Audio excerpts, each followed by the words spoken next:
Georgia's chamber now taking a look at the latest back Georgians. Here's Atlanta Bureau Chief Archit Seshadri.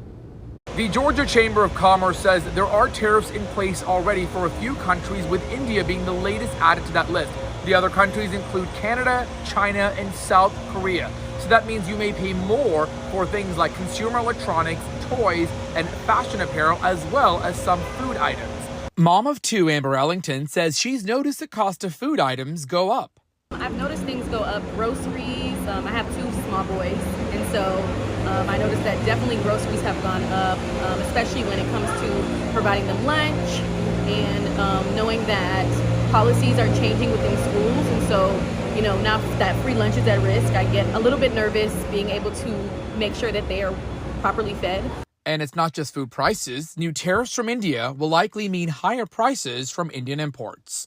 They announced it was a 50% tariff on everything coming from India until India stopped using Russian oil.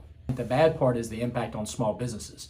Particularly, we had a lot of companies that were moving products and supply chains out of China and putting them into India because of our great partnership with India, and now they're going to be penalized for doing that. If you're a small business or looking to buy a new home, you may see the costs of construction go up. The biggest issues right now that we're dealing with are steel and aluminum tariffs, because it's so critical to infrastructure that are out there, and those are universal no matter where your steel and aluminum coming from Europe, from South America, or from Asia. They're going to be hit with those. And so you're going to see higher costs for road and bridge projects or for new buildings that are being built. But the chamber says the aviation industry may soon get a break. So new opportunities, particularly for Georgia farmers, as well as Georgia aviation companies, because there's a lot of aviation industry sector here that will now be able to be purchased over in those new markets.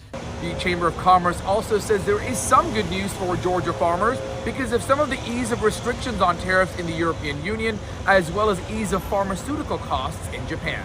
Reporting in Atlanta, Archit Seshadri, Atlanta Bureau Chief.